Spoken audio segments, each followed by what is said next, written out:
আজকে রেসিপি হচ্ছে আটা বিস্কুট। আটা দিয়ে খুবই খাস্তা বিস্কুটের রেসিপি আপনাদের জন্য নিয়ে এসেছি। আর আপনারা খেলে বুঝতেই পারবেন না যে এটা আটা দিয়ে তৈরি হয়েছে। খুবই খেতে ভালো লাগে আর এরা খুবই খাস্তা হয়। তার জন্য 2 টেবিল স্পুন মতন এখানে বাটার নিয়েছি। বাটারের বদলে আপনারা এখানে ঘিও ব্যবহার করতে পারেন। তারপর 3 চামচ মতন এখানটায় গুঁড়ো চিনি নিয়েছি। এটাকে ভালো করে ফেটে নিতে হবে যতক্ষণ না এর কালারটা চেঞ্জ হচ্ছে। আর বাটিটাকে উল্টে দেখলাম যে এটা বাটাটা পড়ে যাচ্ছে কিনা। পড়ে যাচ্ছে না মানে আমাদের ফেটানোটা খুব সুন্দর বা পারফেক্টলি হয়েছে। এরপর একটা ছাঁকনিতে নিয়ে নিয়েছি 1 কাপ ময়দা, 3 চামচ মতন বেসন, 1 চামচ গুঁড়ো দুধ, আর এখানটা নিয়েছি স্বাদ মতন লবণ, আর 1 চিমটি মতন বেকিং সোডা, 1 চিমটি মতন এখানে বেকিং পাউডার নিয়ে ভালো করে মিশ্রণটাকে ছাঁকনির সাহায্যে চেলে নিতে হবে। চেলে নেওয়ার পর এইভাবে চামচের সাহায্যে প্রথমে আমি মিশিয়ে নিব পুরো মিশ্রণটাকে। এরপর হাতের সাহায্যে ভালো করে একটা মিশিয়ে নিয়ে ডো করার চেষ্টা করব। ডোটা আমাদের একটু শুকনো শুকনো মতন হয়েছে, তার জন্য এখানটায় আমি অ্যাড করব দুধ। আপনাদের যদি ডোটা ভালো করে মাখানো হয়ে যায় অ্যাড না করতেও পারেন দুধটা। আমি এখানে একটু অল্প অল্প করে দুধ দিয়ে ব্যাটারটাকে ভালো করে একটু মাখানোর চেষ্টা করব।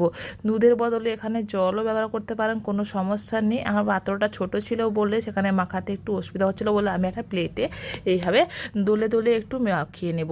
এটা ভালো করে মাখানো যাবে না, যেভাবে আমরা আটা বা ময়দা মাখাই সেভাবে মাখানো যাবে না। একটু আলতো হাতে এইভাবে চেপে চেপে আমি এখানে একটা ডো তৈরি করে নেব। যতক্ষণ না ডো হচ্ছে সেইভাবে ততক্ষণ পর্যন্ত মাখিয়ে নিতে হবে।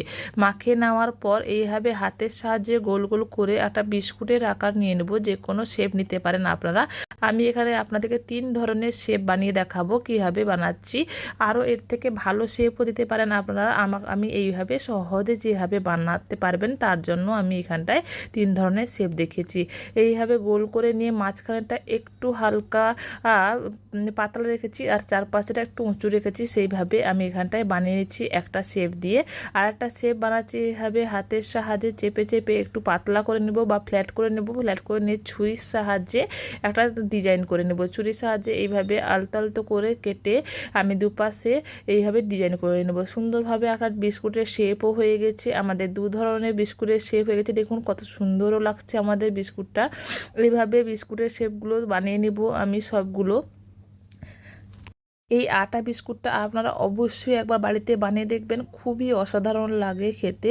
চার সঙ্গেতে খুবই খেতে ভালো লাগে আর এমনিও খুব খেতে ভালো লাগে এই বিস্কুটটা। আটা দিয়ে যে আপনারা বানিয়েছেন কেউ বুঝতেই পারবেন না এটা যে আটা দিয়ে তৈরি। আমি আর একটা বিস্কুটের শেপ নিয়েছি গোল করে নিয়ে এইভাবে আঙুলের সাহায্যে একটু চেপে দিয়ে একটা বিস্কুটের শেপ করে নিয়েছি।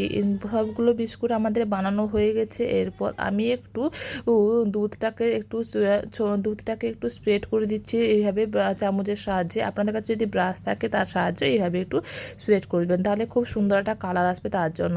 আর এখানটা একটু গার্নিশ করার জন্য এখানে কাজু নিয়েছি। কাজুটাকে ছোটো ছোটো করে টুকরো করে নিয়ে এইভাবে সাজিয়ে নিচ্ছি দেখতে ভালোর জন্য।